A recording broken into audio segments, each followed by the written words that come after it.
अगर group theory पढ़ने के बाद भी आप क्वेश्चन को सॉल्व नहीं कर सकते तो ग्रुप थ्योरी पढ़ने का कोई फ़ायदा नहीं। तो आज हम जम्मू यूनिवर्सिटी के कुछ इम्पॉर्टेंट क्वेश्चंस डिस्कस करेंगे और आज तक जितना हमने पढ़ लिया है वो पूरा पीडीएफ मैंने बना लिया है और आप डिस्क्रिप्शन बॉक्स में या कमेंट सेक्शन में देख लें, वो पीडीएफ वहाँ पर है, आप वहाँ से डाउनलोड कर सकते हैं। तो if you can't get the link you can also contact us on WhatsApp, तो वहाँ सब नंबर दिए हुए हैं। तो आज हम डिस्कस करते हैं क्वेश्चन, जो इम्पोर्टेंट क्वेश्चन हैं जम्मू यूनिवर्सिटी के। तो आज का जो क्वेश्चन है वो ये है कि show that the set Q of rational numbers forms an infinite abelian group with respect to usual addition of rationals. अब इसका क्या मतलब है कि हमने शो करना है कि जो सेट है रेशनल नंबर्स का यानी Q, वो एक इनफाइनाइट abelian ग्रुप है या नहीं। तो सबसे पहले हम शो करेंगे वो ग्रुप है, फिर शो करेंगे वो abelian है और फिर शो करेंगे वो इनफाइनाइट है। तो हमारा काम अभी इतना है कि हमें शो करना है कि जो Q है वो एक ग्रुप है। ठीक है, ये हमारा होगा काम। अब देखो, जब भी कभी आपको कोई क्वेश्चन मिले किसका कि शो करो कि ये ग्रुप है या नहीं, सबसे पहले आपने दो चीज़ें याद रखनी है। दो चीज़ें याद रखोगे तो कभी मार नहीं खाओगे। सबसे पहले आपने देखना है कि वो सेट कौन सा है और नंबर 2 आपने देखनी है कि ऑपरेशन क्या है। दो चीज़ें आपने याद रखनी है, एक सेट क्या है और बाइनरी ऑपरेशन कौन सा है। तो यहाँ सेट क्या है, Q यानी रेशनल नंबर्स का सेट है, और ऑपरेशन कौन सा है, एडिशन, यूजुअल एडिशन, यानी ऑपरेशन हमारे पास प्लस है। तो दोनों चीज़ें आपके पास सबसे पहले आपको पता होनी चाहिए कि सेट कौन सा है और ऑपरेशन क्या है। यहाँ सेट है रेशनल नंबर का, शो देता है set Q of rational numbers forms an infinite abelian group under usual addition of rationals, और ऑपरेशन क्या है, प्लस। तो अब हम शो करते हैं ये ग्रुप है या नहीं। तो मैंने बताया था ग्रुप होने के लिए उसके अंदर चार बातों का होना जरूरी है। और चार बातें कौन कौन सी हैं, सबसे पहले क्लोजर प्रॉपर्टी होनी चाहिए, नंबर 2 उसके अंदर एसोसिएटिविटी होनी चाहिए, नंबर 3 आइडेंटिटी, और नंबर 4 इनवर्स। ये चारों चीज़ें जब अगर उसके अंदर आ गई तो हम कहेंगे वो ग्रुप है या नहीं। तो सबसे पहले डिस्कस करते हैं क्लोजर प्रॉपर्टी। तो हम शो करेंगे क्लोजर प्रॉपर्टी होल्ड करती है रेशनल नंबर्स के अंदर या नहीं। तो हम लेट करेंगे let A, B belongs to Q।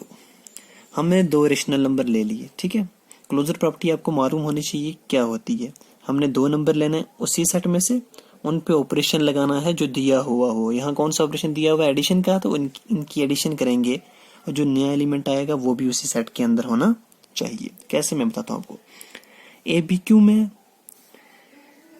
तो हम लेट कर लेते हैं कि A P1 वटा Q1 टाइप का है और B P2 वटा Q2 टाइप का, ठीक है।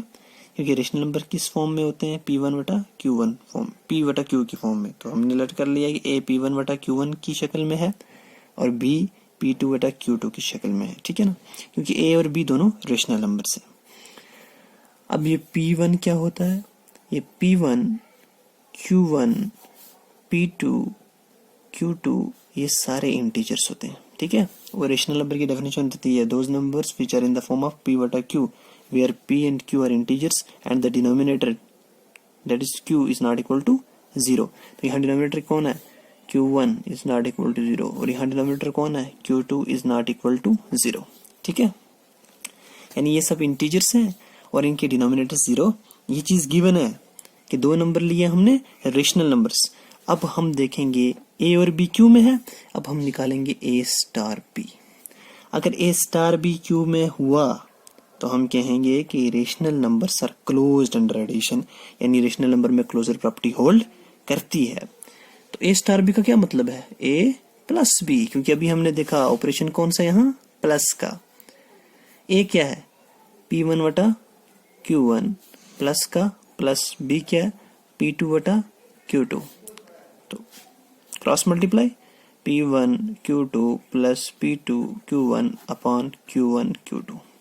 देखो हमने दो रेशनल नंबर्स लिए, उनकी ऐड किया तो ये नंबर आ गया। बताओ ये रेशनल नंबर है या नहीं, yes, it is a rational number. क्यों? क्योंकि P1 इंटीजर है, Q2 भी इंटीजर है। देखो P1 Q1 integer into integer is integer, ये भी P2 भी इंटीजर, Q1 भी integer, integer into integer is integer, और integer plus integer is integer, क्योंकि इंटीजर के अंदर क्लोजर प्रॉपर्टी होल्ड करती है under addition, integer plus integer is also integer, तो ये हो गया जी इंटीजर। और Q1 नो इंटीजर है या नहीं? यस, Q1 भी इंटीजर है, Q2 भी इंटीजर है, तो Q1 Q2 इंटीजर, तो इनका प्रोडक्ट भी इंटीजर, तो ये नीचे भी आ गया इंटीजर। और क्योंकि Q1 भी नॉन जीरो है, Q2 भी नॉन जीरो है, तो दो नॉन जीरो नंबर्स का प्रोडक्ट भी नॉन जीरो होता है। तो ऊपर भी इंटीजर, नीचे भी इंटीजर, नीचे वाला जीरो नहीं है, तो ये रेशनल नंबर है। देखो A लिया रेशनल नंबर, B लिया रेशनल नंबर, उन पर ऑपरेशन अप्लाई किया, तो जो नया नंबर आया वो भी एक रेशनल नंबर आया। thus closure property holds for rational numbers with respect to plus. Addition के अंदर रेशनल नंबर में क्लोजर प्रॉपर्टी होल्ड करती है, तो एक प्रॉपर्टी होल्ड कर गई। अब एसोसिएटिविटी की बात करते हैं। क्लोजर प्रॉपर्टी होल्ड कर गई, अब हम एसोसिएटिव प्रॉपर्टी देखेंगे होल्ड करती है नहीं। आपको पता है एसोसिएटिव प्रॉपर्टी के लिए हमें 3 नंबर लेने पड़ते हैं, तो let A B C belongs to rational numbers. हमने 3 रेशनल नंबर्स ले लिए, ठीक है। तो आपको पता है A किस शक्ल, A रेशनल नंबर है, B रेशनल नंबर है, सिर्फ तीनों P बटा Q की फॉर्म में। हम मैं लिख सकता हूँ A को P1 बटा Q1, B को लिख सकते हैं हम P2 बटा Q2, और C को लिख सकते हैं हम P3 बटा Q3, ठीक है। अब ये तो लिख दिया, लेकिन अब ये भी लिखना है कि वेयर ये P1 Q1 हो गया comma P2 comma Q2 comma P3 comma Q3, ये सब क्या है? ये सब इंटीजर्स हैं। ये सब कौन है? इंटीजर्स। और Q1 भी 0 के बराबर नहीं है, डिनोमिनेटर 0 के बराबर नहीं है। Q2 ये भी डिनोमिनेटर है, तो ये भी 0 के बराबर नहीं होगा। Q3 ये भी 0 के बराबर नहीं होगा, क्योंकि हमने मान लिया कि वो तीनों रेशनल नंबर्स हैं। अब इतना बड़ा लिखने से अच्छा एक शॉर्टकट तरीका आपको बताता हूँ इसको लिखने का। शॉर्टकट और एक जेन्युइन और एक खूबसूरत तरीका वो ये है कि हम लिख सकते हैं Pi comma QI belongs to Z, ठीक है। और नीचे Q है, Q है, Q है, तो नीचे लिखेंगे सिर्फ QI is not equal to 0, और लिखेंगे I इक्वल्स टू 1 2 3। तो जब I 1 होगा तो P1 कॉमा Q1 और belongs to Z, P1 comma Q1 belongs to Z, and Q1 is not equal to 0। I1 ले लिया, I2 के लिए P2 Q2 आ जाएगा और यहाँ Q2 आ जाएगा, और I3 के लिए P3 Q3 और Q3 is not equal to 0। तो ये सारे केस क्लियर हो जाएंगे, तो सिर्फ इतना लिखने से। तो ये ज़्यादा खूबसूरत लग रहा है, तो आप इस तरह भी लिख सकते हैं और इस तरह भी, जैसे आपको पसंद है, ठीक है। तो हमने 3 रेशनल नंबर्स ले लिए। अब हमें क्या शो करना है? एसोसिएटिविटी के लिए हमें शो करना है कि A star B star C पहले 2 ब्रैकेट में रखना है, और फिर बाद वाले 2 को ब्रैकेट के अंदर रखना है, और बताना है कि ये चीज़ इसके बराबर है या नहीं। तो पहले निकालते हैं ये। नाउ हम निकालेंगे A star B star C, ठीक है। और फिर बाद में निकालेंगे A star B star C, देखेंगे दोनों बराबर आते हैं या नहीं। स्टार का क्या मतलब है यहाँ? प्लस, तो A स्टार B का मतलब होगा A plus B, A plus B star C, तो स्टार का मतलब क्या है यहाँ पर? प्लस। ऑपरेशन आपको पता होना चाहिए पहले ही। तो A क्या है? P1 Q1, B क्या है? P2 Q2, और C क्या है? P3 Q3। ब्रैकेट का मतलब होता है कि पहले इन दोनों को सॉल्व करना है। तो आ जाएगा P1 Q2 plus P2 Q1 upon Q1 Q2 plus P3 Q3। तो मैं जल्दी लिख रहा हूँ, P1 Q2 plus P2 Q1 plus P3 Q1 Q2 upon Q1 Q2 Q3, ठीक है। तो ये हो गया। और सिमिलरली अगर हम A star B star C निकालें, यानी A plus B plus C निकालें, तो वो रिजल्ट भी हमारे पास सेम आएगा, यानी वो भी आएगा P1 Q2 plus P2 Q1 plus P3 Q1 Q2 upon Q1 Q2 Q3। तो ये आप खुद सॉल्व कर लेना। थोड़ी रीअरेंजमेंट वगैरह करनी पड़ेगी तो वापस यही रिजल्ट आएगा।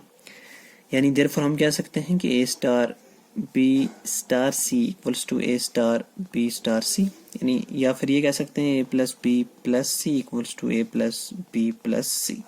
यानी एसोसिएटिविटी जो प्रॉपर्टी है वो होल्ड कर गई रेशनल नंबर्स के लिए अंडर एडिशन। अब ए बी सी हमने कोई 3 रेशनल नंबर्स लिए थे, तो कोई 3 रेशनल नंबर्स लिए थे उनके लिए होल्ड कर गई, तो सारे रेशनल नंबर के लिए ये होल्ड कर लेगी। जनरल का यही मतलब होता है। अगर कोई चीज़ किसी एक के लिए ट्रू है और वो एक जनरल लिया, हमने जनरल एलिमेंट लिया, मान लो हमने ए लिया और ए के लिए ट्रू हो गई ना, तो उस सब के लिए ट्रू हो जाएगी। तो हमने ये 3 जनरल एलिमेंट लिए थे, कोई फिक्स्ड नहीं थे, ये जनरल थे, और जनरल एलिमेंट लिए इनके लिए प्रूफ हो गई, तो ये सब के लिए प्रूफ हो गई। तो एसोसिएटिविटी भी रेशनल नंबर्स में होल्ड कर गई। अब हम देखेंगे इन आइडेंटिटी एग्जिस्ट करती है या नहीं। Number 3, identity, existence of identity. सबको मालूम है कि जो मर्जी रेशनल नंबर लूँ, for all A belongs to Q, जो मर्जी रेशनल नंबर लूँ, 0 भी एक रेशनल नंबर है, सच दैट कि जब ए में 0 डालेंगे तो वापस ए आएगा, चाहे लेफ्ट साइड से डालें चाहे राइट साइड से, ठीक है। तो 0 क्या है, आइडेंटिटी क्या होती है, ऐसा एलिमेंट मिले हमें उसी सेट में से, यानी रेशनल नंबर में से ही ऐसा एलिमेंट मिले जिसको किसी भी रेशनल नंबर में ऐड करें तो वापस वही नंबर आए, तो 0 होता है जी। 0 ऐसा नंबर होता है जिसको किसी में भी ऐड करें तो वापस वही। ऐड क्यों करें, क्योंकि यहाँ ऑपरेशन ऐड का है। जब मल्टीप्लिकेशन होता तो फिर आइडेंटिटी क्या होती, फिर 1 होती, कि किसी भी नंबर को किससे मल्टीप्लाई करें ये वापस वही नंबर आए। तो मल्टीप्लाई 1 से करेंगे तो वापस, लेकिन यहाँ एडिशन है, सो 0 is the identity, 0 is identity. देखो अब आइडेंटिटी भी होगी। अब चाहिए हमें इनवर्स, तो इनवर्स एग्जिस्ट करता है या नहीं, चेक करते हैं। इनवर्स, अब इनवर्स क्या होता है, फॉर एग्जांपल हमारे पास ए है, तो ऑपरेशन है एडिशन का, तो ए में क्या ऐड करें कि आंसर आइडेंटिटी आए। आइडेंटिटी क्या है, 0, तो यानी ए में क्या ऐड करें कि वो 0 आ जाए, ठीक है। तो देखते हैं अब यहाँ क्या, हम ले लेते हैं एक रेशनल नंबर, लेट ए, रेशनल नंबर की शक्ल में होते हैं पी वटा क्यू की शक्ल में, हम ले लेते हैं P1 वटा Q1, ठीक है। या रहने दो, P वटा Q ही ले लो, यहाँ पर 1 2 की जरूरत नहीं है, एक ही नंबर है।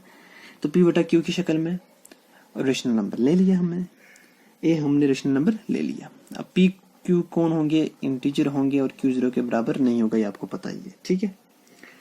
अब A तो हमारे पास है, अब हमें ऐसा नंबर चाहिए B कि जिसको A में ऐड करके 0 आए, तो बताइए, और याद रखना वो B Q में ही होना चाहिए, रेशनल नंबर ही होना चाहिए। बताइए अगर P वटा Q रेशनल नंबर है तो माइनस P वटा Q भी क्या होता है, rational number. Negative of a rational number is always a rational number. And जब हम A स्टार B करेंगे, यानी A प्लस B करेंगे, यानी P वटा Q प्लस माइनस P वटा Q, तो ये कैंसिल, तो आ जाएगा 0। तो अगर हम B स्टार A करें, यानी B प्लस A करें, तो तब भी क्या आएगा, माइनस P वटा Q प्लस P वटा Q which is equal to 0। तो देखो ना, हमें ऐसा नंबर मिल गया B जो किस में है, Q में। हम A स्टार B करें तो तब भी 0 आ रहा है, और B स्टार A करें तो तब भी 0 आ रहा है, यानी A प्लस B करें तो तब भी 0, B प्लस A करें तो तब भी 0, और 0 कौन है, आइडेंटिटी। देखो हमें B ऐसा एलिमेंट मिल गया उसी सेट में जिसको हमने A में डाला, तो आइडेंटिटी आया, चाहे लेफ्ट साइड से डाला चाहे राइट साइड से डाला, ठीक है। चाहे लेफ्ट साइड से डाला चाहे राइट साइड से डाला, तो हम कहेंगे B is the inverse of A। Inverse भी होता है ना, वही ऐसा एलिमेंट होता है जिसको उस सेट के किसी भी एलिमेंट में डालें तो आंसर आइडेंटिटी आ जाए। अब A कोई जनरल एलिमेंट था, A ऐसे ही हमने लिया था जनरल एलिमेंट, कोई फिक्स एलिमेंट नहीं लिया था 2/3 5/7 ऐसे नहीं, हमने लिया P वटा Q, एक जनरल एलिमेंट, और उस जनरल एलिमेंट का इनवर्स एग्जिस्ट कर गया, तो एवरी एलिमेंट, यानी हर एलिमेंट का inverse has a inverse in Q, her element का इनवर्स एग्जिस्ट कर जाएगा। अब देखो हम इस सेट Q के लिए क्लोजर प्रॉपर्टी भी होल्ड कर दी गई, एसोसिएटिव प्रॉपर्टी भी होल्ड कर गई, इनवर्स भी एग्जिस्ट कर गया, और आइडेंटिटी भी मिल गई। ये चारों प्रॉपर्टी मिल गई, तो तो Q बन गया हमारा एक group. Q under the addition plus is group हो गया शो। अब हमें बताना था इनफाइनाइट एबेलियन ग्रुप, तो ग्रुप शो कर दिया। अब बताएंगे अबेलियन ग्रुप। अबेलियन के लिए हमें पांचवी प्रॉपर्टी शो करनी पड़ेगी, commutative property. Please avoid the mistakes. Commutative property क्या होती है? हमें शो करना पड़ेगा A star B equals to B star A। अगर ये हमने शो कर दिया मतलब वो कम्यूटेटिव होगा। तो निकालते हैं हम A स्टार B का मतलब A प्लस B, A मतलब P1 वटा Q1 और B मतलब P2 वटा Q2। यह जाएगा P1 Q2 plus P2 Q1 upon Q1 Q2। अब निकालते हैं हम B स्टार A यानी B प्लस A, B यानी P2 वटा Q2 और A यानी P1 वटा Q1। तो P2 वटा Q2 कौन है? अच्छा, ये P2 वटा Q2 भी एक रेशनल नंबर है और P1 वटा Q1 भी एक रेशनल नंबर। क्रॉस मल्टीप्लाई करते हैं, P2 Q1 plus P1 Q2 upon Q2 Q1। इन दोनों को बराबर करना है। तो देखो यहाँ पहले P1 Q2 है और यहाँ बाद में है, तो इसको इधर लिख सकते हैं क्योंकि ये P2 इंटीजर है, Q1 इंटीजर है, इंटीजर इंटू इंटीजर, और ये भी इंटीजर और इंटीजर के अंदर कम्यूटेटिव प्रॉपर्टी होल्ड करती है। तो हमने इसको पहले लिखा और इसको बाद में। अब Q2 Q1 है और यहाँ चाहिए Q1 Q2, तो हम लिख सकते हैं Q1 Q2 क्योंकि इंटीजर्स के अंदर कम्यूटेटिव प्रॉपर्टी होल्ड करती है अंडर मल्टीप्लिकेशन भी, यानी A into B equals to B into A। तो देखो ये दोनों बराबर आ गए, therefore A star B equals to B star A, यानी A plus B equals to B plus A। तो ये शो हो गया कि वो ग्रुप है, और चूंकि कम्यूटेटिव प्रॉपर्टी भी होल्ड कर रहा है तो इसका मतलब वो अबेलियन ग्रुप है। अब बताना इनफाइनाइट तो क्योंकि Q क्या है? Set of rational numbers. Set of rational number में कितने एलिमेंट्स हैं? 1 2 10 5 50 100, कितने? इनफाइनाइट है। तो रेशनल नंबर्स में इनफाइनाइट एलिमेंट्स हैं, इसलिए इस ग्रुप को हम कहेंगे इनफाइनाइट ग्रुप। तो ये इनफाइनाइट भी हो गया क्योंकि कम्यूटेटिव प्रॉपर्टी होल्ड करती है, तो एबेलियन भी हो गया, और 4 प्रॉपर्टियां भी होल्ड करती हैं, इसलिए ये ग्रुप भी हो गया। तो हमने शो कर दिया Q को एक इनफाइनाइट एबेलियन ग्रुप। तो ये हमने शो करना था। Thanks for watching.